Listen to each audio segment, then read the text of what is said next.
actually met, I guess, on Instagram. I saw her on Tinder right when I moved to LA and didn't get the swipe back. So ended up going to Instagram and kind of following along and dropping the hint a couple times. Didn't get any replies back. Yeah, he slid in my DMs. Yeah, you know, slide right in. But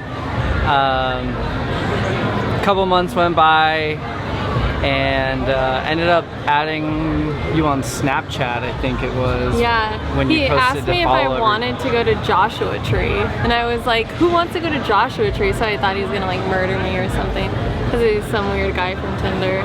Probably was almost like 8 months after of him like randomly like DMing me or like stuff like that. We never met up, and then finally I was supposed to go to a show in LA with my friend to see a DJ, and she ended up bailing on me last minute, and Zach messaged me and asked me if I wanted to go, so I was like, I guess so. He's been trying to hang out. My friend who was performing was like, hey man, I got a couple extra tickets for the show if you want to come, you know, bring anyone you want to. And I was like, all right, sure. So I sent her a message, just like, hey, I'm going to this show tonight if you want to come along. I've got tickets and everything, and it'd be fun. She was like, sure, why not? So it's just a coincidence, I guess. Yeah. But so we went and we had a fun time, and I got him actually super drunk.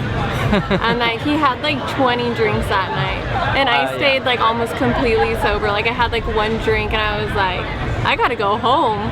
So like I kept giving him drinks, and he's like, if you get me drunk, like I'm your mess, you have to take care of me. And I was like, so like we like put a lot of faith. Yeah, so he was like super wasted by the time like we got back, and I was like, well, I gotta go, I'm going home. He's like, what?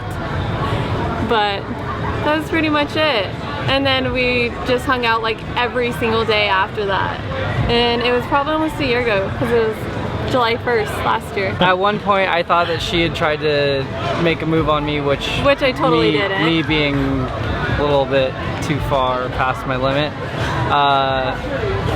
went for it, and yeah, that was that. But yeah, he thought I tried to kiss him, so he kissed me. But it wasn't rejected, so that's all I cared about. We could barely hear each other the whole time, the whole concert, and we were like trying to talk because it was the first time we were meeting, and like I was only hearing like every other word that he said. I think it's because he was persistent.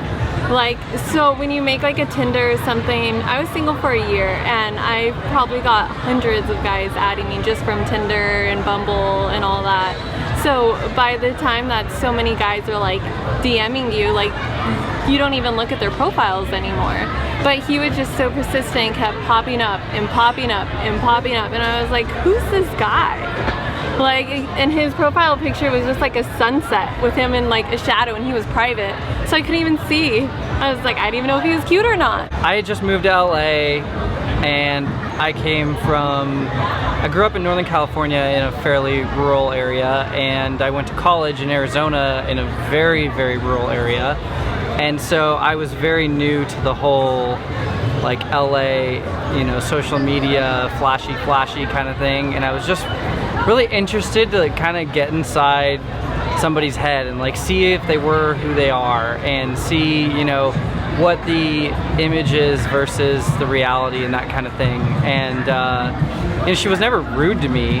It was just like our conversations would be short, or well, yeah, but you gave attention back enough to the point where like it kept me going. You know, it wasn't just like, it wasn't like a flat out no, or it wasn't like you just like completely cut me off or anything like that. So that was what kind of motivated me, I think. And then eventually when we started talking, it was just, I think that, I don't know, it just kept going from there. But yeah, and like one time he messaged me, he was like, hey, I'm coming home from Thailand, like pick me up from the airport. And I was like, what? Yeah, like he just messaged me the most random things. Like they just always stuck out. It worked out. We're really, really, really goofy. Like, we have all sorts of weird made up names and words for everything, and I mean, I don't think I've ever met anyone, even in my own family, who's just willing to just kind of throw it out there and not really care, and just just be like 100% yourself around like all the time. Yeah. And for me, I think it's because like he was like the nicest guy. Like I had been on lots of Tinder dates and lots of Bumble dates, and like he just stuck out right away because he was so genuine and he was like actually sweet. He was so respectful of me and like nice and caring, and like wherever I wanted to go to dinner, whatever I wanted to do, and like I feel like he was a gentleman, and I think that's kind of rare. She's the most beautiful girl I've ever met. Aww. But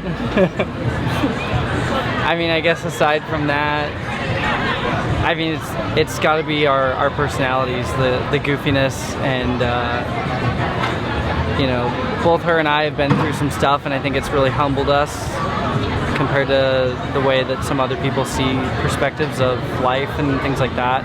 And we both have a really good understanding of what's important to us. I think we connect on like a level more than just attraction. I think it's like it comes down to morals and stuff, and we have the same morals. We want the same stuff in the future. Like we are just like on the same page about everything. And like I think that's what makes our relationship work. Like our personalities, like us like wanting the same things, us coming from similar backgrounds. Like even down to the fact that like both of our parents are still married, like we just like want the same things, and we have the same goals and have the same morals, and I think that makes us like our relationship work really well.